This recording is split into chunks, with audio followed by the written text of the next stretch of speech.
welcome to Women's Wealth, the podcast with me, Joanne. My mission is to educate, inspire, and empower you all to step into your own life of wealth.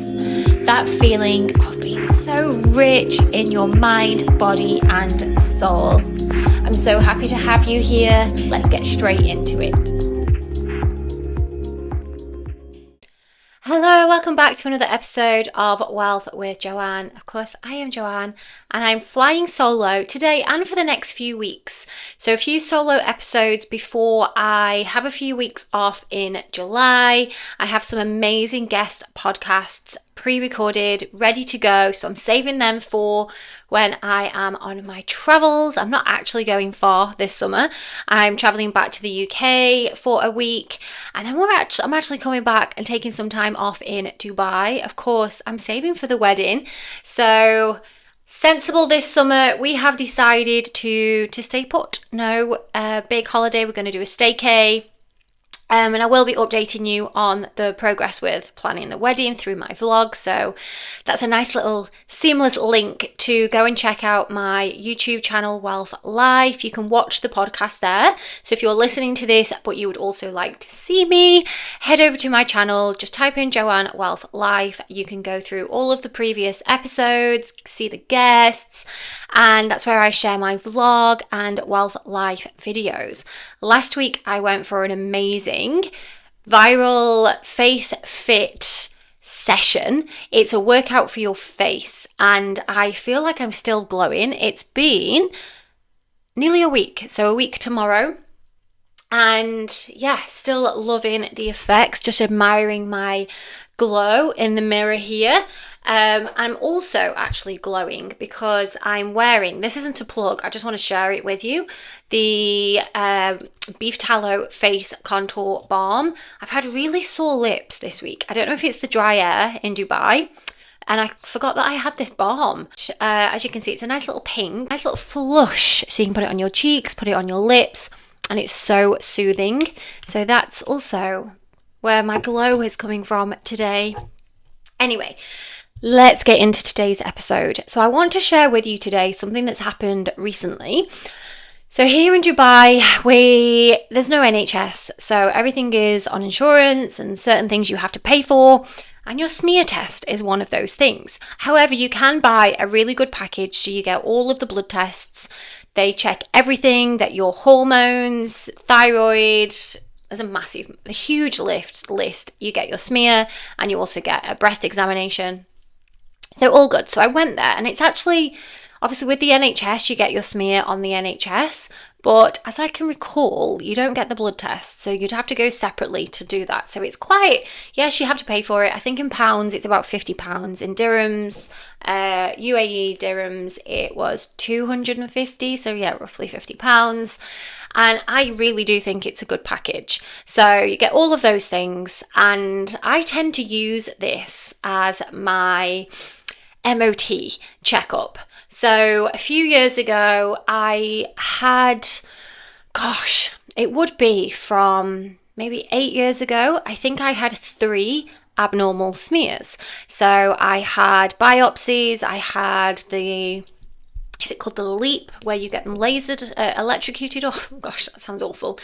And then another one, I can't remember what they did, but I was asleep for that one. Anyway, so I was told, so this would be 3 years ago for the last one, when I was asleep. So I was told for 3 years, go for a smear yearly, and that's what I've done. So I've gone, so touch wood, my smears are coming back fine, and up until my last blood test, my blood tests were coming back fine, my hormones are fine, and I really do also think, just side note, that my normal smear results are down to me balancing out my hormones and changing my lifestyle, because obviously I carry the HPV virus, of course. So, of course, I'm saying it like, oh yeah, of course I have that.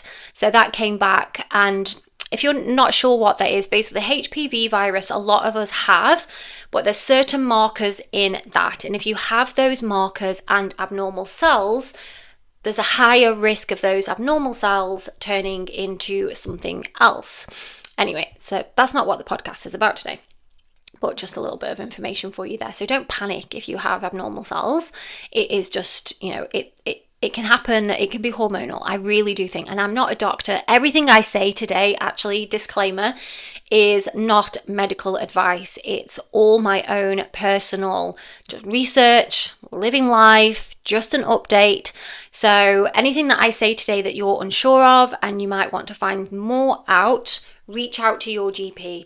So this is just all my own understanding, not professional medical advice. Anyway, got my blood test results back and everything was spot on. Even my vitamin D, which is usually borderline, it wasn't high, it wasn't like amazing, but it wasn't low. So that's a good thing. However, my cholesterol levels were high. Now, I'm going to go through, I didn't have a clue. So this is why I thought I needed to do this podcast today, because this was news to me. And this was something, at first I panicked. I was like, oh my God, I'm going to have a heart attack, because we're kind of given this picture of high cholesterol being a death sentence. I know that sounds exaggerative, but it is. We're not really told much about cholesterol other than we shouldn't have high cholesterol. So, of course, I went on a deep dive. Now, when I went back, so we have the blood test here, and then a week later you go back for your smear and you discuss the blood test with the doctor.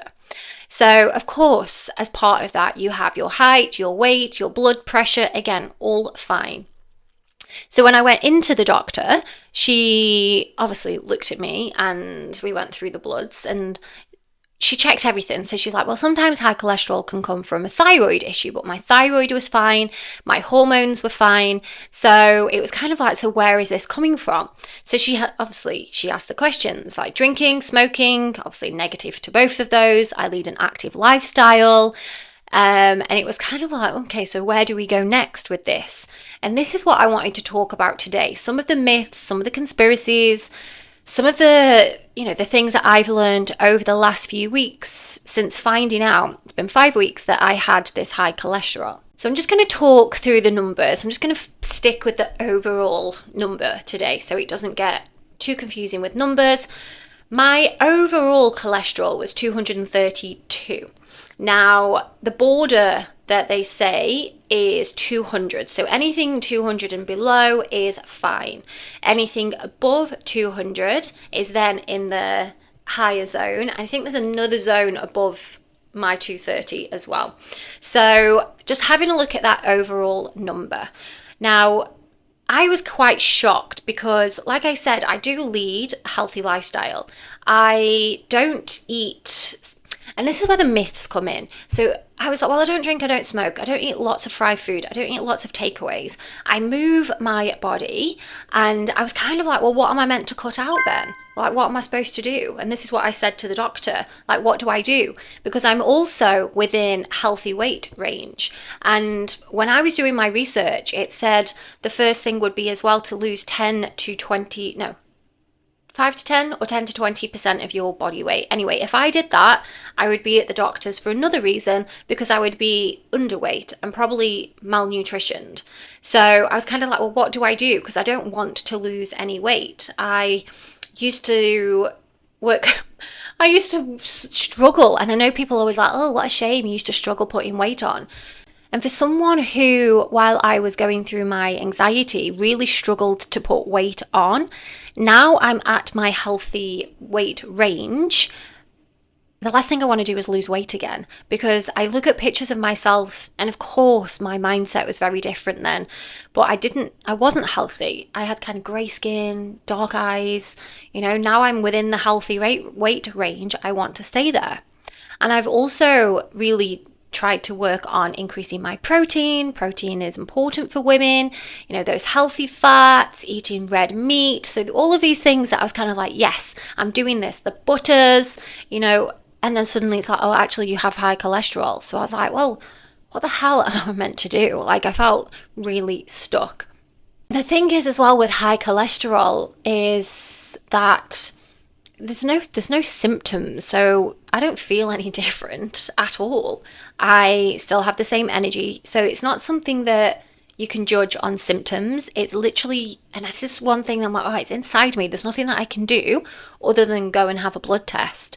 And it's that kind of like guessing game. I'm going back for a blood test in, I think now it'll be 8 weeks. So she said 12 weeks, just making small changes, which I'm going to go through. So I will come back in 12 weeks to let you know how I've got on. But it's not like something that is out there and is seen.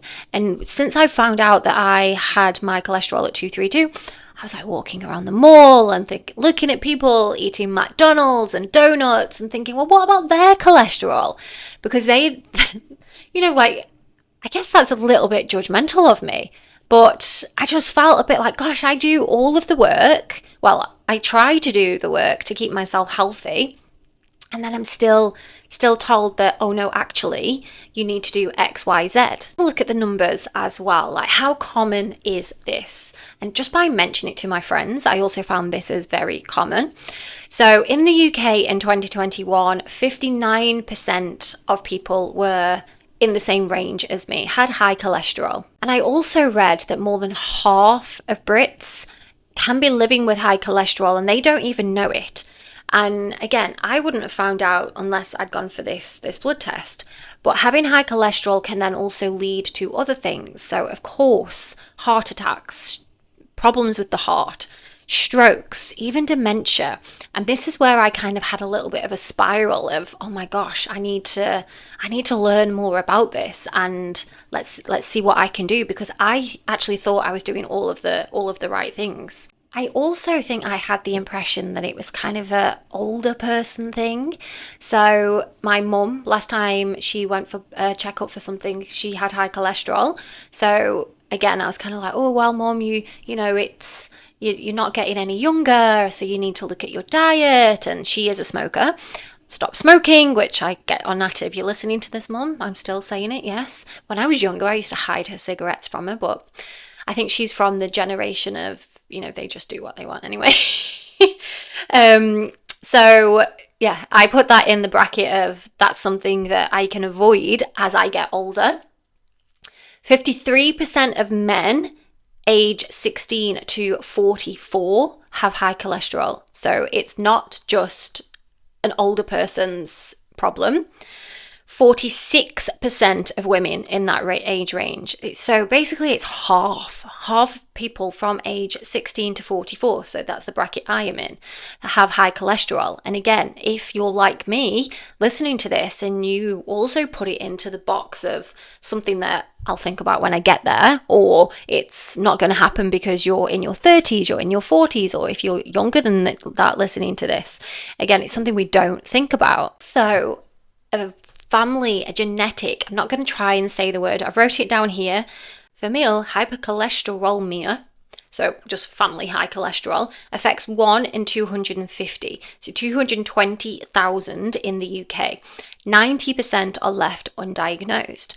This is something that the doctor did mention to me. Do you have a family history of high cholesterol? And at the time, I didn't, again, my mum's, is it a history of high cholesterol? I spoke to my dad. He said he's never really been told. It's not been an issue for him. Never heard it mentioned with other family members. So is it? I don't know. Or do they just not know? So it's not just, and again, this was my own lack of understanding. It's really not just what you eat. It can be genetic. It's not even just about cutting out fat. There's a lot more to it than that. So if you're listening to this and it's something that you might know that your parents have high cholesterol, or you're just concerned, or you'd just like to know, go and get a blood test. And again, I don't know how that works. I've been out of the UK now for 8 years. Can you just make an appointment and ask to check your cholesterol? I can't remember. I never did that there. Over here, when I'm ready for my blood test, someone will just come to the house and take it for me. I don't know if that option is available. Excuse me. I don't know. And I don't know if that option is available in the UK. I don't know. I'll find out when I go home anyway. But if you're listening to this, go and grab a test if you're concerned. And what I also found out from the blood tests is not all cholesterol is bad. So this is where it becomes a bit sciencey. But we have, I think there's 4 different numbers, and then they give you the overall number. So we have HDL. This is the good cholesterol. This is what helps us to remove excess cholesterol from arteries. So in my blood test, that was great. That was good. It actually said good. We then have the LDL, which is the bad cholesterol. So this is obviously where my numbers then changed. So if you imagine cholesterol like plaque on your teeth. So the cholesterol eventually clogs up the arteries, and then this is when problems happen. So we want the HDL, we want the good cholesterol, because the good cholesterol is going to help us to remove that plaque. So the way I imagine it in my head is the good cholesterol is like a mouthwash, and you're just getting rid of that bad cholesterol. We also then have, and again, I wrote the word down here, triglycerides. I hope I'm saying that right. This is also part of the picture. And if these are too high, again, this can raise the risk of heart disease. Again, my numbers were okay. It was my LDL that was higher. And so I asked the doctor, so what do I need to cut out? And the answer wasn't as simple as I expected, because we have good fats and we have bad fats. And it's not just down to eating a low fat diet, because we need to also eat the foods that support our HDL, so our good cholesterol, and foods that can actually help to lower the bad cholesterol. So it was a case of, yes, I started, within the first day, we went out for food, and ChatGTP became my best friend, and I had the dry piece of salmon with a jacket potato with absolutely nothing on it and some vegetables with no butter. Not very nice. 5 weeks on, I've learned that it's okay to have the odd thing, and as long as I'm making wise choices during the week and mixing my good fats, then it's okay. But again, I'll come on to that. It's not just food that can cause high cholesterol. It can be stress. It can be, of course, sugar is a food. It can be a sedentary lifestyle. Of course, if you're not exercising, you're not having that workout for your heart, and even inflammation within the body. So when I started to assess what I was eating and where I could make changes, again, without losing weight. So the first thing I have done is I've swapped out my milk. So every morning I either have porridge or chia seed pudding that I was having full fat milk with, of course, for the calcium, and also trying to keep my healthy weight. So I've swapped out my milk for soy milk, and in my coffee, instead of a full fat latte, I've swapped my milk there for oat milk. And again, I know there's a whole conspiracy around oat milk, but I've gone from a latte to a flat white, and I've made sure that in my oat milk, there's no added sugar. Sugar could be the culprit for my high cholesterol, or rather than fatty food, and maybe stress, anxiety. Has that caused the issues from the past when I was really suffering with stress and anxiety? I don't know. I don't know if I can ever pinpoint it down. But I've really tried to, again, I've spoken about my sugar addiction. I blame my dad. Really pulling back on during the week. I've gone making sure that I'm having dark chocolate if I do have that sweet tooth. Lots more avocados than what I was eating before. What else? Only little bits of honey. So I've just made these small changes. I wouldn't say that I'm on a diet at all. I'm just eating more intentionally. We already used olive oil to cook in, so that's continued. Adding extra garlic, because again, it's not just about stopping eating fats. It's about including more foods to support the good cholesterol. So adding in more garlic, more leafy greens, avocados. So every single day, I'm making sure that I have avocado, spinach, garlic, and adding in cucumber, tomato. So everything that I eat has that on the side or added in, because they are going to support my good cholesterol and help to lower the LDL, the bad cholesterol, without me going on a full-blown diet. It was kind of what I was eating anyway, but now more intentionally. Like, I'd have the odd avocado, but now I'm having it every single day. Swapping out where I would have bread, I'm now having Ryvita, and again, layering avocado or almond butter on there. I have started to take protein shake, again, unflavored. It's not very nice on its own. I've had to buy sugar-free cacao powder. Oh, it was actually disgusting on its own. But again, making sure that I'm getting the calories. So the calories that I've lost from the full fat things, I've put in through other ways. Interestingly, which I should have mentioned at the start as well, I wasn't told to fast before my blood test. So this could all be, because I did have a steak before I went for my blood test. My blood test was like 2 o'clock in the afternoon. So I had steak and salad for my lunch. Could that be the reason why? The doctor wasn't sure. But I'm actually quite grateful that I've had this opportunity to learn more about my diet. And yes, I was doing the right things before. Could I now do better? Yes. Have I got more of an understanding of what I'm eating and why? Yes. And when I'm eating the food, I didn't ever used to think about cholesterol. I didn't ever think about, I'm going to eat this avocado because it's going to support my HDL, my good cholesterol. I would eat the avocado because I knew it was a healthy fat, but not really understanding what it was doing for me. I've also cut back on the amount of nuts I was eating because you can go too much with those. So again, it's a learning curve for me that yes, maybe I thought I was doing okay nutritionally, but now I'm learning more. I definitely think that milk was inflaming me in some way. I'm not going to say that, I love milk. I used to drink milk I'd have a pint of milk before I went to bed. If I felt like I needed a snack, but I was just being, a bit greedy and it was bedtime, I would have a drink of milk. Again, thinking that, okay, this is going to be good. It's good fats, it's calcium. And just understanding that we can get that nutrition from elsewhere. I've just gone off on a tangent then. I was going to say something else. I can't remember what it was. Something about milk. I can't remember. Of course, not having cheese and, I was quite naughty and I would have bread and butter all of the time when I was cooking food. So that's also come to an end. But yeah, I would definitely say if you're curious about your cholesterol, go and get a test and then look into these small changes that can really support, because I do feel like it's helped me to reflect on my own nutrition. Now, of course, this wouldn't be my podcast if I didn't mention a conspiracy. I'd already read online about the cholesterol conspiracy. So in the 1980s, the high cholesterol boundary was 240. So if this was 1980, I wouldn't have high cholesterol because it would actually be under. Now, the conspiracy is that the goalposts have been changed or have been changed. Is that proper English? That wasn't proper English, was it? I can't think.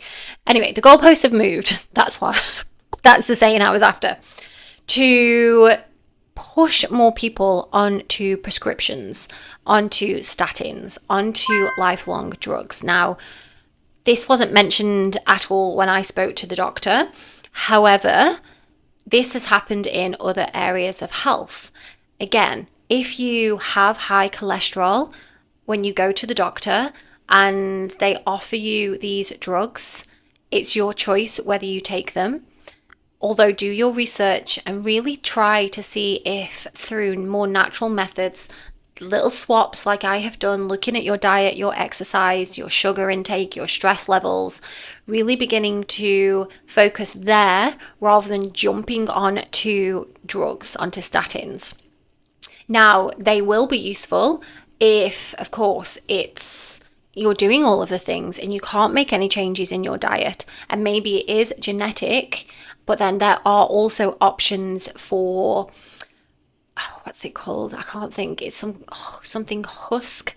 I've read about it when, again, researching, go away. And, if you're interested in this, it's the natural statins that we can take to avoid being, lifelong big pharmaceutical customers. So that was also something very interesting. And a lot of my friends, when I mentioned my high cholesterol to them, they were like, don't believe it. It's all part of the big pharmaceutical plan.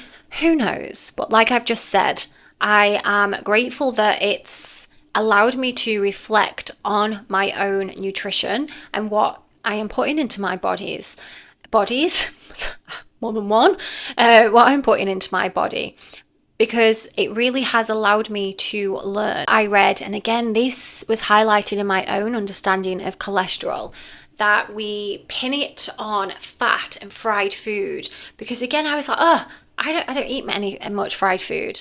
I don't eat takeaways. I don't have, McDonald's a lot. These are all changes I've made over the years consciously to be more healthy. So I was like, I don't eat that. We don't have a fryer. I've never fried and deep fried. So that was my perspective, rather than also understanding that processed foods and sugars. For me, it would be more sugar, and I don't eat a lot of sugar, but that is my sweet tooth. And was I eating processed food?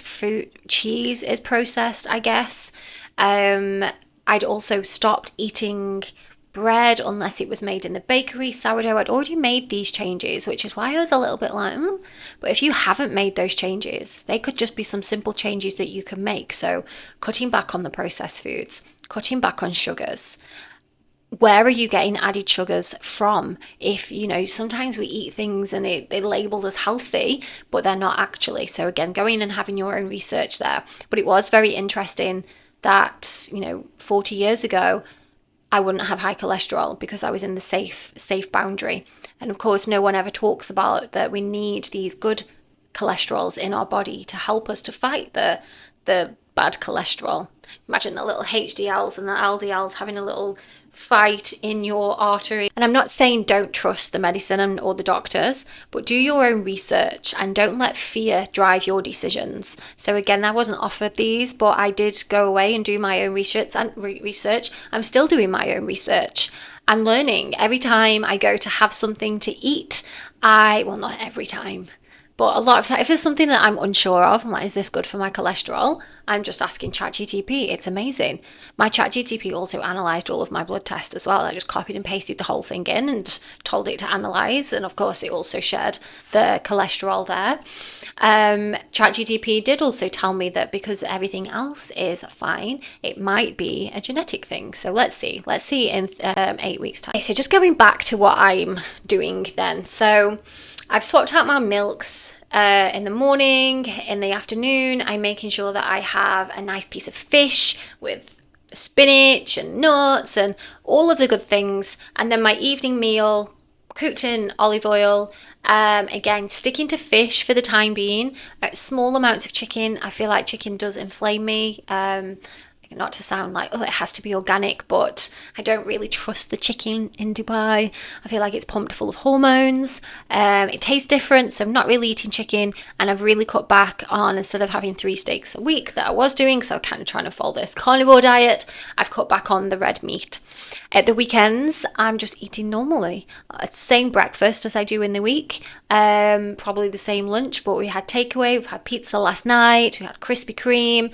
So still finding that balance of, in the week when it's easier to eat, more healthy, and then at the weekend having the treat. I don't drink alcohol anyway, so that's not an issue. I'm not even going to call it a treat. I'm just eating what I want at the weekend, because I know that in the week I am eating more intentionally to help my healthy cholesterol.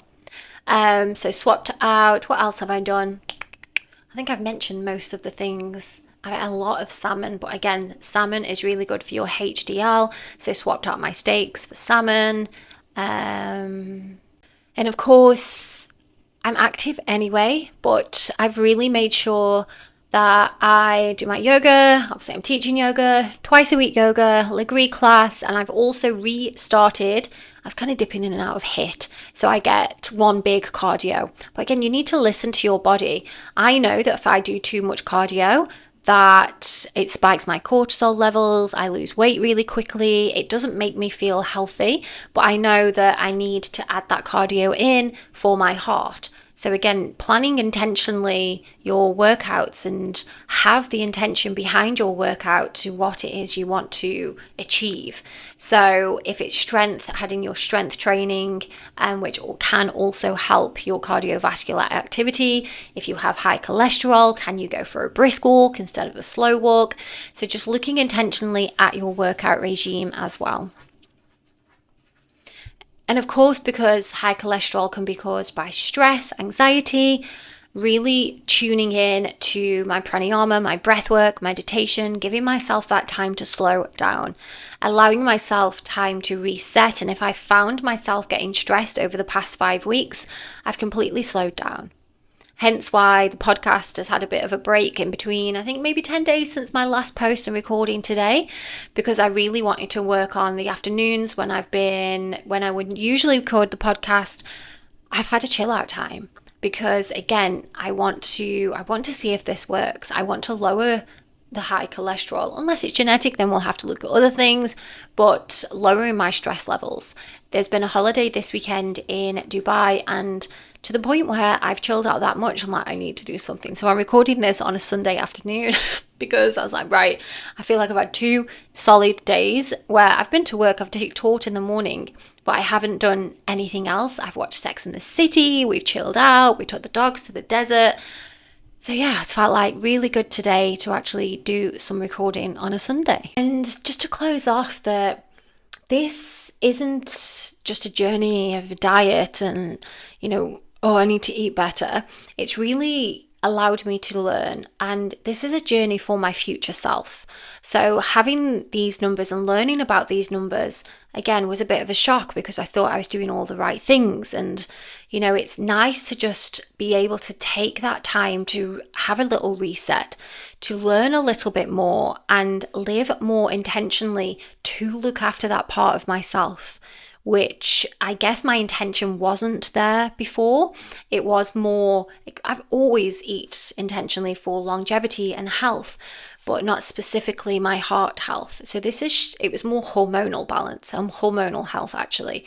So for the past few years, I've really ground in my hormonal health and I guess forgotten about other areas. So this journey is more about learning and sharing and hopefully helping other people if you're also curious about how you can, help your own cholesterol levels. And it's also about showing up with kindness and not criticism. Like I said, the first couple of days I was walking around judging people for eating McDonald's and thinking, well, why is your cholesterol not high? And how can you eat that? And I'm over here eating a dry jacket potato. I'm over that now. I understand now. And if something feels off with you, if you're listening to this and you think, oh, my parents have both got high cholesterol, could this be genetic? Just go and get yourself tested and then start your own learning journey into those simple swaps you can make. But remember not to restrict yourself. We still need to enjoy food. Food is not the enemy. Maybe it's stress that is causing your high cholesterol. Anyway, have a little reflection. I would love to hear from you, especially if you face the same, that you thought you were healthy and, well, not that I'm unhealthy, but you thought you were doing everything right and then this pops up and it's like, So yeah, let me know, reach out to me if you have any questions. Also reach out to me. Like I said, I'm not a professional, I'm not a doctor. This is just everything I've learned over the past 5 weeks and the changes that I've made, and I can give you a bit more information on what I have done with pleasure. Don't forget to like, subscribe on YouTube, share the podcast, wherever it is that you listen to me. Every single share, comment, subscription really, really does mean the world to me. And I'll see you all in the next episode.